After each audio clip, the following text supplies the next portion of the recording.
ini banyak banget pilkadanya. Mau Mm-mm. nanya soal pilkada Jabar ini kan kemarin LSI mengeluarkan rilis dan itu menunjukkan elektabilitas Mas Kaisang itu lebih tinggi daripada Mas Pacul gitu. Mm-mm. Mungkin ada tanggapan gitu tiba-tiba ada dari Mas Kaisang. Nggak apa-apa, bagus. Tapi kan Mas Pacul mungkin lebih ini di Jateng tapi kok Mas Kaisang Ya nggak apa-apa, hebat Mas Kaisang.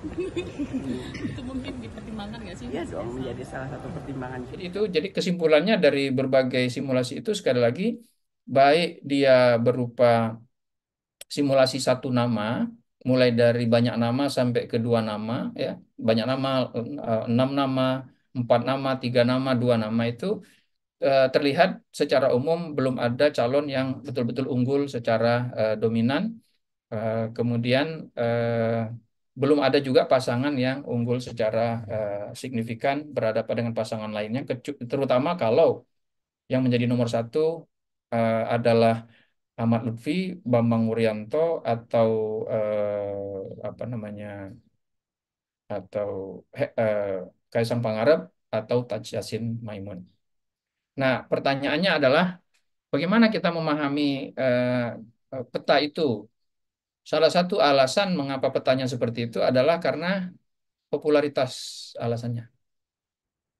Jadi kalau kita lihat di sini, Kaisang Pangarep terlihat ketika disimulasikan berhadapan dengan sedikit nama, misalnya berhadapan dengan Ahmad Lutfi, Yasin Maimun, dan Bambang, atau Sudaryono dan Diko Ganinduto, dan nama lainnya, Kaisang cenderung akan unggul. Salah satu alasannya karena Kaisang yang paling populer. Tingkat popularitasnya sudah di angka 82%. Dengan tingkat kesukaan atau akseptabilitas 70,1%. Sedangkan Ahmad Lutfi itu angkanya masih di kisaran popularitasnya masih kurang dari 50% atau kurang lebih 50%. Dengan tingkat kesukaan yang sama dengan Kaisang, 70,8%. Yasin Maimun sama dengan Ahmad Lutfi baru dikenal sekitar 48% pemilih Jawa Tengah, tapi tingkat kesukaannya tinggi.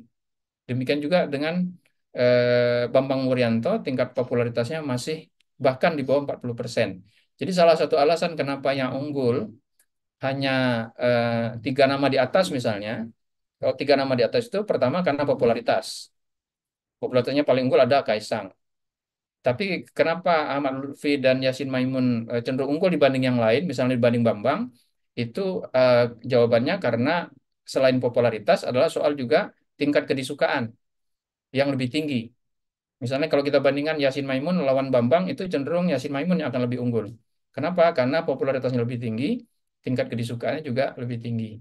Itu salah satu alasannya. Nah, kalau kita lihat di sini bisa bisa kalau popularitas dan akseptabilitas jadi pertimbangan, dengan popularitas yang baru 48 dan antara Ahmad Lutfi dan Yasin Maimun, Ahmad Lutfi dan terutama Ahmad Lutfi itu bisa bersaing sama Kaisang.